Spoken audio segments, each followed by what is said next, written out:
Hello everyone, नमस्कार। आज फिर एक नए टॉपिक के साथ बहुत बहुत स्वागत है आपका एमएलटी एजुकेशन पॉइंट पर। तो अभी हमारा जो सब्जेक्ट है वो साइटोपैथोलॉजी चल रहा है। साइटोपैथोलॉजी में हम अभी 2 क्लास कवर कर चुके हैं। फर्स्ट क्लास में हमने पढ़ा था कि साइटोलॉजी क्या है, साइटोपैथोलॉजी क्या है, कहाँ कहाँ से हम स्मेयर कलेक्ट करते हैं, ये सारी चीजें हमने फर्स्ट क्लास में डिस्कस कर ली थी।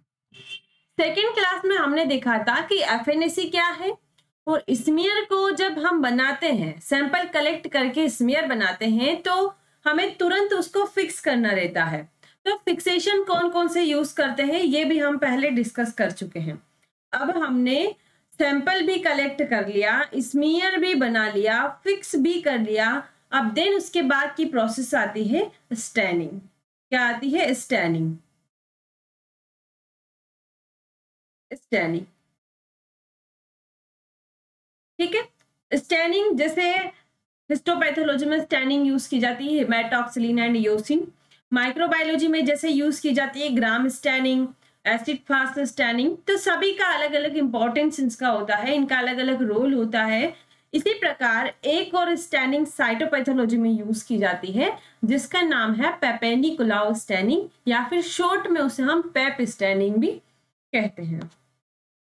ठीक है, तो इस स्टैनिंग के द्वारा हम माइक्रोस्कोप में ऑब्जर्व कर सकते हैं। ये सारी प्रोसेस हम क्यों करते हैं? डायग्नोसिस करने के लिए, डिसीज को डायग्नोसिस करने के लिए, जैसे टीबी को डायग्नोसिस करने के लिए, कैंसर को डायग्नोसिस करने के लिए।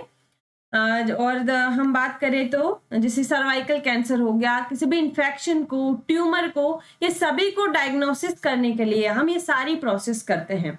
कलेक्शन करना, स्मीयर बनाना, स्टैनिंग करना, देन फिर माइक्रोस्कोप में हम इसको ऑब्जर्व करते हैं। तो आज की हमारी जो स्टैनिंग है साइटोपैथोलॉजी में वो है पैप स्टैनिंग, जो कि रूटीन स्टैनिंग है, जो सर्वाइकल स्मीयर गायनेकोलॉजिकल और नॉन गायनेकोलॉजिकल दोनों के लिए ये स्टैनिंग यूज में ली जाती है। तो इसमें स्टूडेंट को बस ये रहता है, डर रहता है या कंफ्यूजन रहता है यूं कहे तो, कि बहुत सारे ये भी बोलते हैं कि पैप स्टैनिंग की प्रोसीजर जो है वो बहुत ज्यादा लंबी है, कॉम्प्लिकेटेड है, बहुत सारी डाई उसमें यूज की जाती है, कौन सी प्रोसीजर किसकी बात है समझ में नहीं आती है। तो आज के बाद ये आपको अच्छे से समझ में आ जाएगी। बस अपना फोकस आप मेंटली और फिजिकली दोनों यहाँ पे रहना, बाकी सब मुझ पे छोड़ दो। तो शुरुआत करते हैं स्टैनिंग की, पैप स्टैनिंग की, पेपेनिकुलाउ स्टैनिंग। अब हमने प्रीवियस क्लास में भी एक वर्ड देखा था, पेप स्मीयर। ठीक है, पेप स्मीयर और पेप स्टैनिंग दोनों एक नहीं है, दोनों अलग अलग है। पेप स्मीयर उसे हम कहते हैं जो फीमेल जेनाइटल ट्रैक्ट है। फीमेल जेनाइटल ट्रैक्ट में जैसे सर्वाइकल हो गया, ठीक है, सर्वाइकल हो गया, वेजाइनल हो गया, यहां से जब हम सैंपल कलेक्ट करके जो स्मीयर बनाते हैं उसे हम कहते हैं पेप स्मीयर।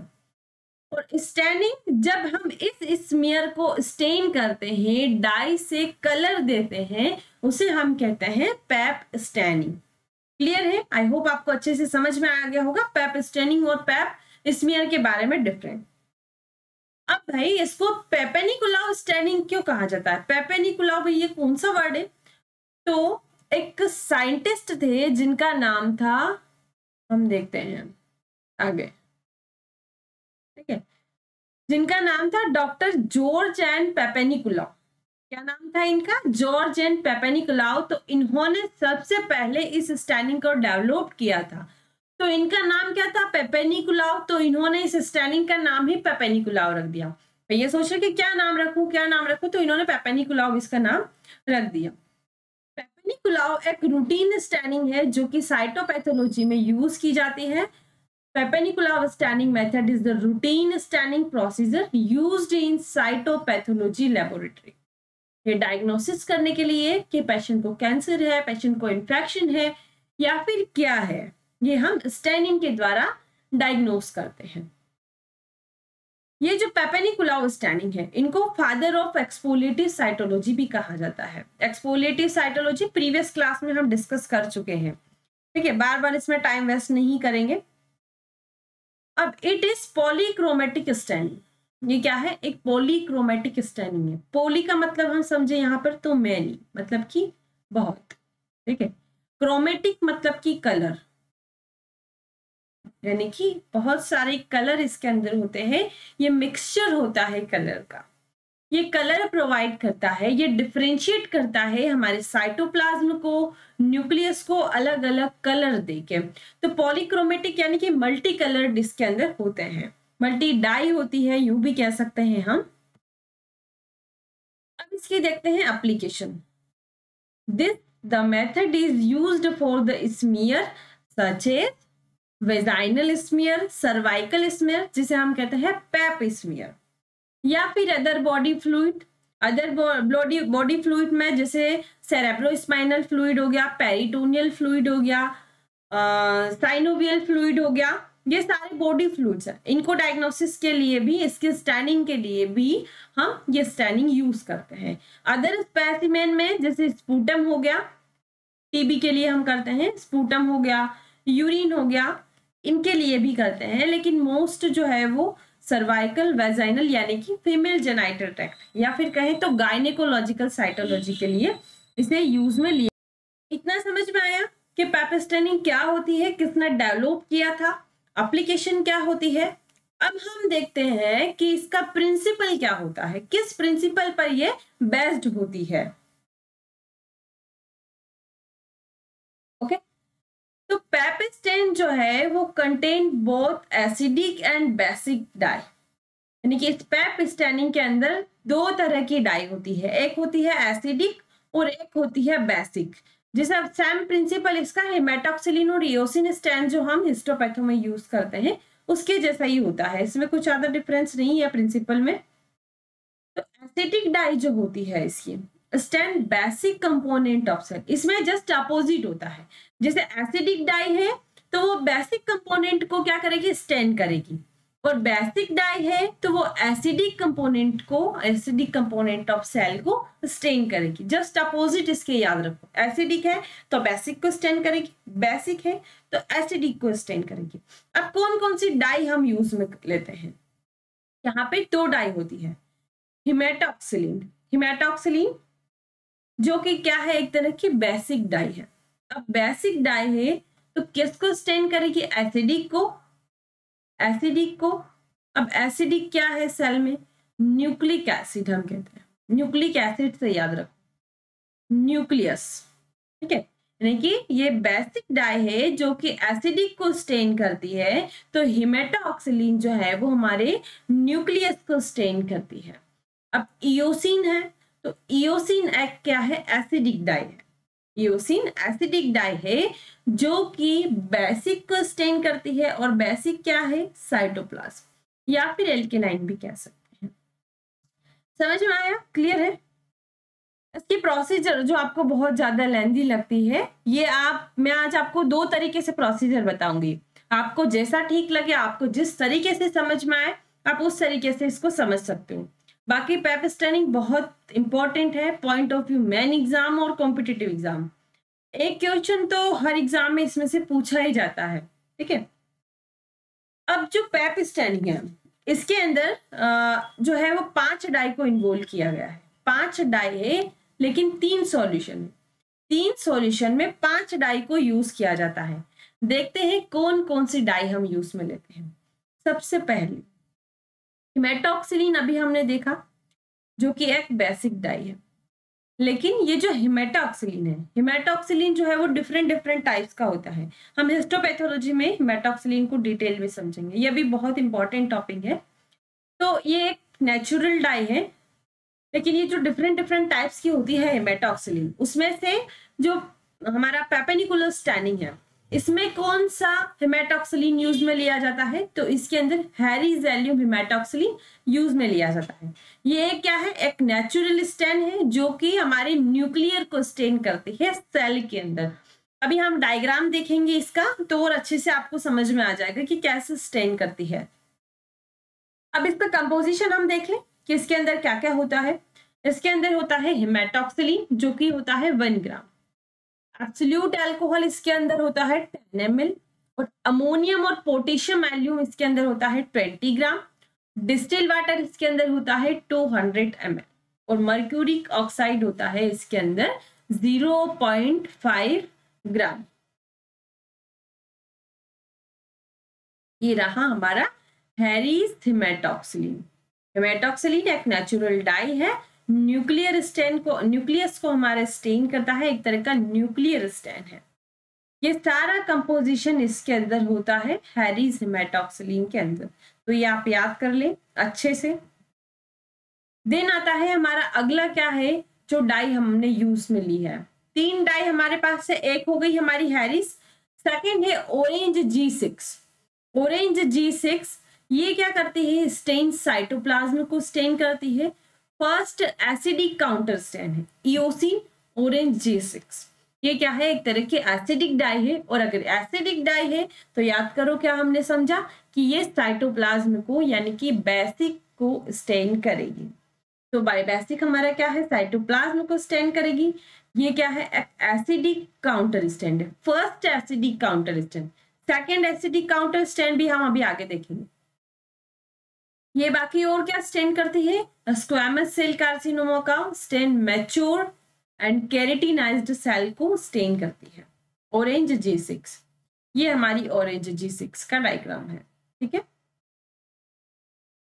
अब आता है अगला इओसिन एज्योर। इओसिन एज्योर जो है यहाँ पर 36 और 15, कई बुक में 31 भी होता है, सब में अलग अलग होता है, लेकिन अक्सर जो है वो 36 एंड 50 होता है। अब हमने देखा कि हमारे पास 5 डाई है। कितनी डाई है, 5 डाई है, एक मिनट, 5 डाई है और सॉल्यूशन कितने हैं, 3। अब हमने कितनी डाई के बारे में डिस्कस कर लिया, 2 डाई के बारे में हमने डिस्कस कर लिया। कितनी और बची, 3 और बची। तो अब ये जो हमारा इओसिन एज्योर है ये क्या है, पॉली मिक्सचर है। इसी के अंदर वो 3 डाई होती है। कौन कौन सी होती है, कंपेराइजिंग 3 डाइस। फर्स्ट है इओसिन, यहाँ पर आपको इसका डायग्राम दिख रहा होगा, इओसिन 50 का ये, ठीक है। फर्स्ट हमारी है इओसिन वाई, ये पिंक कलर की होती है, यानी कि पिंक कलर देती है। डायग्राम इसका देख लेते हैं, ये पिंक कलर देती है, give pink colour the cytoplasm. Cytoplasm है, ये सेकेंड काउंटर स्ट्रेन है हमारी। फर्स्ट एसिडिक काउंटर स्ट्रेन हमारा इओसिन हो गया, सेकेंड एसिडिक काउंटर स्ट्रेन हमारी है इओसिन। क्लियर है। Give pink colour the cytoplasm of mature squamous superficial epithelial cell RBC and cilia. ये इओसिन वाई जो है ये पिंक कलर देती है किसको, साइटोप्लाज्म को of mature squamous superficial epithelial cell को। आरबीसी को भी और सीलिया के स्टेन के लिए भी इओसिन वाई यूज में लेते हैं। अगला आता है, इसके अंदर क्या प्रेजेंट होता है, light green SF. Light green SF जो कि लाइट ग्रीन है लेकिन वो येलोइश कलर देता है। Yellowish stain the cytoplasm, mast cell, parabasal cell, इन सब के स्टेन के लिए ये लाइट ग्रीन एसएफ होता है। मैंने आपको पहले बताया ये क्या होता है, इओसिन एज्योर जो होता है वो पॉली मिक्सचर होता है। इसके अंदर अलग अलग कलर ये हमारे साइटोप्लाज्म को देता है। इसीलिए जब हम माइक्रोस्कोप में ऑब्जर्व करते हैं सेल को तो हमारा जो साइटोप्लाज्म है वो डिफरेंट डिफरेंट शेड में हमको दिखाई देता है, पिंक कलर में, येलो कलर में, ठीक इस तरीके से दिखाई देता है। लेकिन जो न्यूक्लियस होता है वो हमें ब्लू कलर का ही दिखाई देता है, क्योंकि हमने इसमें क्या यूज किया है, हिमेटॉक्सिलिन। ओके। अगला एक और क्या होता है इसके अंदर, बिस्मार्क ब्राउन, ब्राउन, ठीक है, ब्राउन बिस्मार्क वाई, जो कि स्टेन म्यूसिन को कई बार ये नहीं भी यूज किया जाता है क्योंकि ये कोई ऐसा स्पेसिफिक स्टेन नहीं देता है और ना ही कोई ऐसा कलर देता है, ठीक है। तो ये हमारा हो गया 5 डाई इन 3 सॉल्यूशन। 5 डाई हमने देख ली, first hematoxylin, second orange G6 और third eosin azure. Eosin azure के अंदर कौन कौन सी है, eosin Y, light green acid और ब्राउन। अब आती है भाई प्रोसीजर, यहाँ पे प्रोसीजर हो गया, ये प्रोसीजर है, ठीक है, प्रोसीजर। टाइपिंग मिस्टेक है भाई, देख लेना, कोई दिक्कत नहीं है। प्रोसीजर हमारी क्या है जो कि बहुत ज्यादा टफ लगती है, बाकी है नहीं।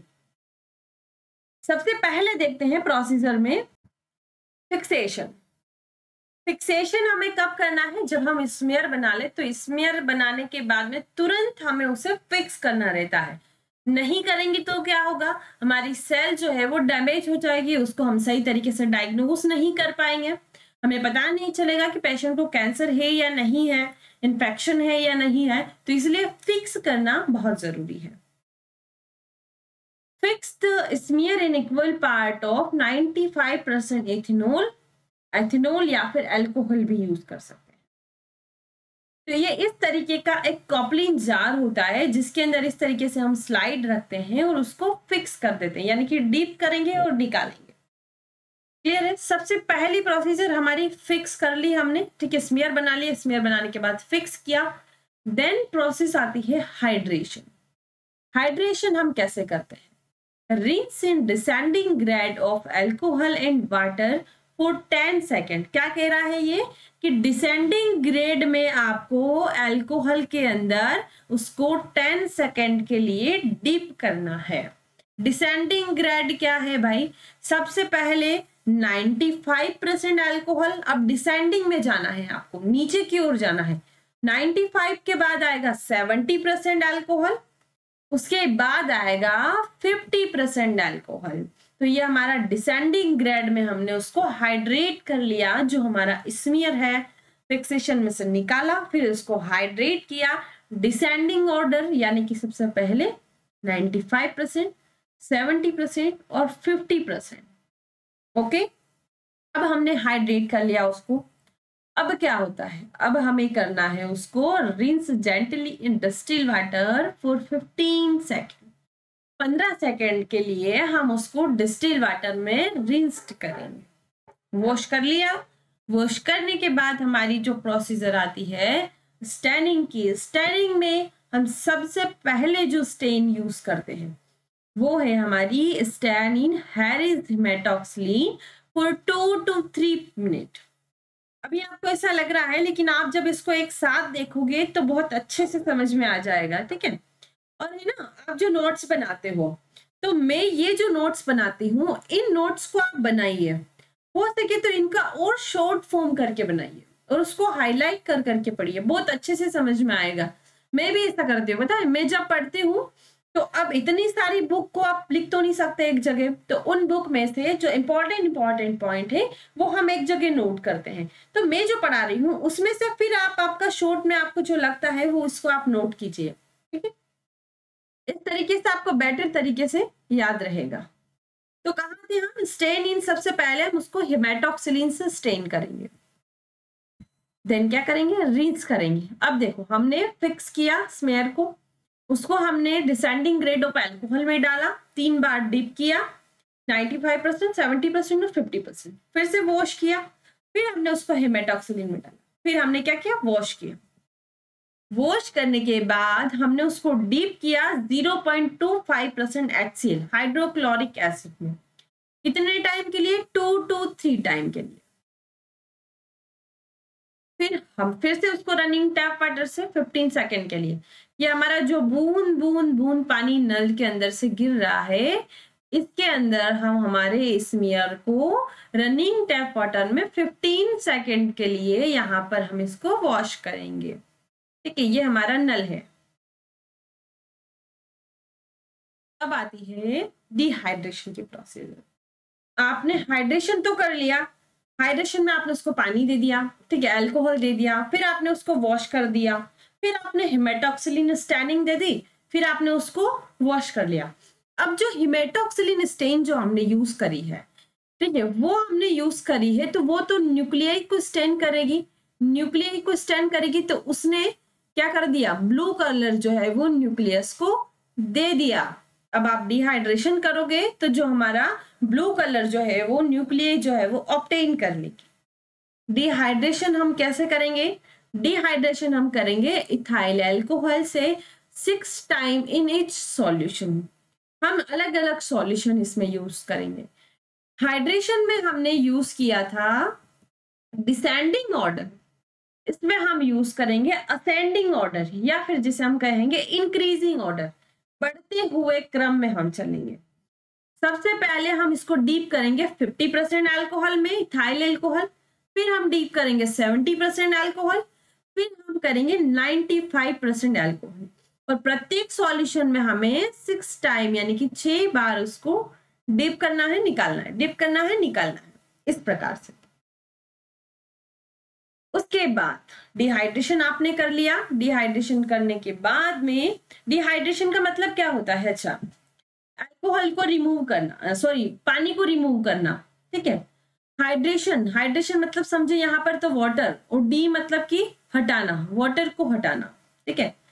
तो हम कैसे हटाएंगे? इथाइल अल्कोहल में डिप करके। फिर हमारा अगला स्टेन जो आता है जिसे हम कहते हैं first counter stand, first counter stand eosin. अब इयोसिन है तो क्या है भाई? वो एसिडिक डाई है। एसिडिक डाई है तो वो किसको स्टेन करेगी? साइटोप्लाज्म को स्टेन करेगी, ठीक है, जो कि क्या है? एक बेसिक कंपोनेंट है सेल का। ऑरेंज ग्रीन 6 जिसे हम OG6 भी कहते हैं, फॉर 2 मिनट, 2 मिनट के लिए OG6 में डिप कर लिया। देन फिर हम इसको रिंस करेंगे 95% अल्कोहल फॉर 10 डिप्स, 10 डिप तक हम इसको डिप करेंगे, 1 2 3 4 5 6 7 8 9 10, और फिर निकाल लेंगे 95% अल्कोहल में।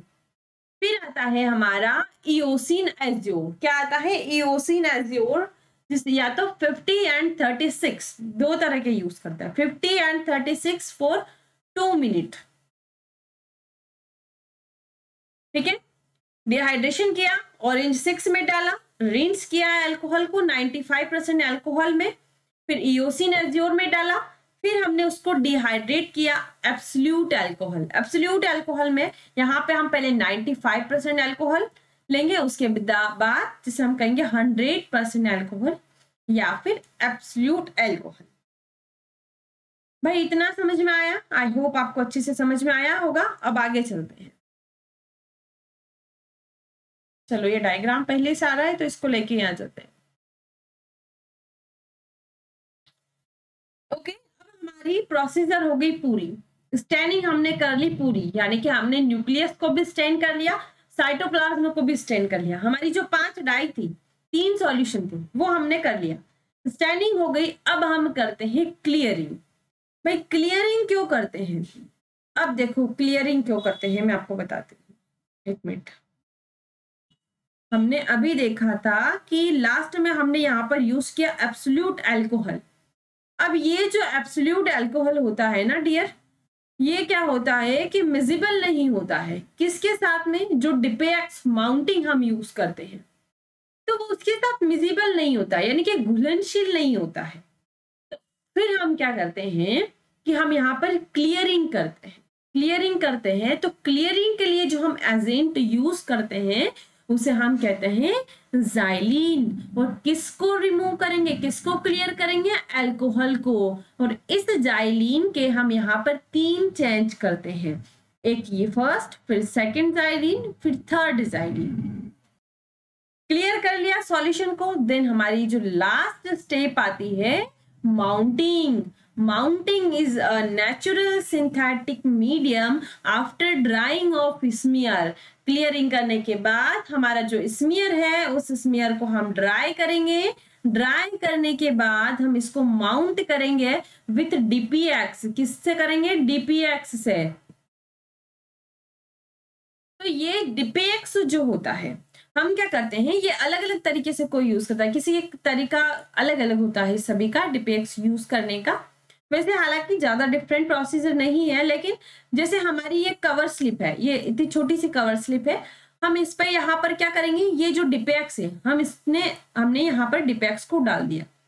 अब ये जो हमारी स्लाइड है, ठीक है, जिसकी हमने स्टैनिंग की है, इस स्लाइड को हम इसके ऊपर जब डालेंगे इस तरीके से, तो ये यहाँ पर ये फिक्स हो जाएगा, ये इस तरीके से फैल जाएगा और इसको कोएट कर लेगा। ये जो हमारा स्मीयर बनाया है इसको कवर कर लेगा, पूरी तरीके से फिक्स कर देगा, ताकि जब हम स्टैनिंग करेंगे तो वो हिलेगा डुलेगा नहीं और हम अच्छे से डायग्नोज कर सकेंगे। तो इसलिए हम माउंटिंग यूज करते हैं आफ्टर ड्राइंग ऑफ स्मीयर। ये हमारी लास्ट प्रोसीजर है माउंटिंग, जो कि सीलिंग के लिए हम करते हैं, या फिर कोटिंग कह दो, फिक्स कह दो, ठीक है। जो आपको समझने में बेटर लगे। देन हमारी सारी प्रोसीजर कंप्लीट हो गई है। अब हम इसके रिजल्ट को ऑब्जर्व कर सकते हैं माइक्रोस्कोप में। अब ये ऑब्जर्वेशन जो है वो या तो पैथोलॉजिस्ट करते हैं या फिर कोई जो एक्सपीरियंस टेक्नीशियन होता है वो करता है। आप सीखोगे, धीरे धीरे सीखिए। जो आपके पैथोलॉजिस्ट होते हैं जब वो स्मीयर को देखते हैं, ऑब्जर्व करते हैं, तो आप भी उनको बोलो कि सर क्या हम भी प्लीज देख सकते हैं। तो आप देखो, धीरे धीरे आपको समझ में आने लग जाएगा और आप भी इसको अच्छे से डायग्नोस करने लग सकते हो। ठीक है, तो यहाँ पे हमने देखा कि रिजल्ट में हमारा क्या आएगा कि जो न्यूक्लियाई हमारी है वो कैसे दिखेगी, हमें ब्लू कलर की दिखेगी क्योंकि हमने हेमाटोक्सिलिन यूज किया है। और उस हेमाटोक्सिलिन में हमें ये ब्लू कलर का दिखेगा विथ क्लियर शार्प डिटेल में। हमें अच्छे से ये हम इसको डायग्नोस कर सकते हैं। तो ये पैप स्टेनिंग क्या है कि ये डिफरेंशिएट अच्छे से करती है, अच्छे से हम इसको डायग्नोस कर सकते हैं, डिटेल में देख सकते हैं न्यूक्लियाई को और साइटोप्लाज्म को। साइटोप्लाज्म तो हमारा जो है वो वेरियस शेड में होता है भाई, पिंक भी होता है, ब्लू भी दिखाई देता है, ग्रीन भी दिखाई देता है, येलो भी दिखाई देता है, क्योंकि हम इसमें क्या यूज करते हैं, पॉली मिक्सचर यूज करते हैं, इओसिन वाई, ऑरेंज 6, ठीक है, ये सारी चीजें हम इसमें यूज करते हैं जो कि साइटोप्लाज्म के लिए होती है, इसीलिए हमें वेरिंग शेड में दिखाई देता है। और न्यूक्लियाई हमें ब्लू कलर की दिखाई देती है। ये डायग्राम में देखते हैं और अच्छे से समझ में आएगा। ये जो छोटे छोटे अंदर आपको ये ब्लू ब्लू कलर के दिख रहे हैं, ठीक है, ये ब्लू ब्लू कलर का जो दिख रहा है ये हमारी क्या है, न्यूक्लियाई। ये हमारी क्या है, न्यूक्लियाई। और ये आपको जो डिफरेंट डिफरेंट शेड में दिख रहा है, कोई पिंक दिख रहा है, कोई लाइट ब्लू दिख रहा है, ठीक है, येलो भी दिख रहा है, कोई सा दिख तो नहीं रहा है पर दिखता है, ठीक है। तो वेरिंग शेड में हमें हमारा साइटोप्लाज्म दिखने को ऐसा मिलता है रिजल्ट में आफ्टर स्टैनिंग। अब मैंने एक और टेक्निक आपके लिए देखी है, मतलब कि एक और तरीके से मैंने आपको समझाने की इसको कोशिश की है। आई होप आपको अच्छे से समझ में आ जाए। अब फिर भी समझ में नहीं आए तो भाई मैं कुछ नहीं कर सकती, फिर इसको दोबारा देखो, फिर समझ में आएगा, नहीं समझ में आया फिर से देखो, फिर तो पक्का समझ में आ ही जाएगा। अब फिक्सेशन हमने सबसे पहले किया, फिक्सेशन के बाद में हमने उसको अल्कोहल में डाला, 5 to 10 डिप्स, 95%, 70% और 50%, डिसेंडिंग ग्रेड में हमने इसको लिया। फिर हमने अल्कोहल के बाद में हेमाटोक्सिलिन यूज किया। हेमाटोक्सिलिन के बाद में हम क्या यूज करते हैं, यानी कि टैप वाटर 15 सेकेंड के लिए। देन फिर टैप वाटर के बाद में HCl 0.5% HCl 2 to 5 मिनट के लिए। फिर हम टैप वाटर से फिर से 15 सेकेंड, टैप वाटर जो नल में बूंद बूंद पानी आ रहा है। फिर इथाइल अल्कोहल, इथाइल अल्कोहल को हम यहाँ पर करेंगे 50, 70 और 95%। इसको हम क्या कहते हैं, डिहाइड्रेशन, और इसको हम कह रहे हैं, क्या कह रहे हैं, हाइड्रेशन, हाइड्रेशन, और इसको क्या कह रहे हैं, डिहाइड्रेशन, डिहाइड्रेशन। डिहाइड्रेशन करने के बाद हम इसको इओसिन में डालेंगे, फर्स्ट काउंटर स्टेन और OG6 2 मिनट के लिए। फिर देन इसे अल्कोहल में डाले, डीप करेंगे इसको 95%, 10 डिप्स में लेंगे हम इसके। फिर देन हम इसमें यूज करते हैं eosin azure 36 and 50 2 to 3 minute. Then absolute alcohol की दो में लेंगे हम 95% और 100%। फिर साइलिन के 3 चेंज ले लेंगे जिसमें हम 5 डिप करेंगे, 1 2 3 4 5। चलो भैया, आखिरी प्रोसीजर, हमारी आखिरी स्टेप आ गई है हमारी, DPX mount with cover slip. Then हम ऑब्जर्व कर लेंगे रिजल्ट को कि हमारा रिजल्ट क्या रहा है, हमने क्या डायग्नोज किया है, हम उसको माइक्रोस्कोप में अच्छे से ऑब्जर्व कर लेंगे। तो अगर आपने कलेक्शन में कोई गलती नहीं की है, आपने स्मीयर बनाने में कोई गलती नहीं की है, आपने अगर स्टेनिंग में कोई गलती नहीं की है, तो आप इसको अच्छे से डायग्नोस कर सकते हो। और हमारी जो प्रोसीजर है सारी की सारी वो बिल्कुल एग्जैक्ट है और एक्यूरेट है, अगर आपने कोई गलती नहीं की है। अगर कलेक्शन में आपने कोई गलती कर दी है, मान लो सेल जो है वो सही से आई नहीं है, प्रॉपर नहीं आई है, और आपने स्मीयर बना दिया, फिर आपने फिक्सेशन अगर नहीं किया, अगर आपने ये गलती कर दी, तो उसका कोई मतलब नहीं रहेगा। इसीलिए ये जो छोटी छोटी चीजें हैं साइटोपैथोलॉजी में, बहुत ध्यान रखने की बातें हैं। ठीक है, तो भाई कलेक्शन हमने कर लिया, फिक्सेशन हमने कर लिया, सॉरी स्मीयर हमने बना लिया, फिक्स हमने कर लिया। फिर हम करते हैं इसकी स्टैनिंग प्रोसीजर, देन हम इसको माइक्रोस्कोप में ऑब्जर्व कर लेते हैं। तो आई होप आपको आज की क्लास अच्छे से समझ में आई होगी। आज के बाद आप पेपेनिस्कोलाउ स्टैनिंग कभी नहीं भूलोगे। मिलते हैं अगली क्लास में, बने रहिए हमारे साथ। बेस्ट ऑफ लक, धन्यवाद।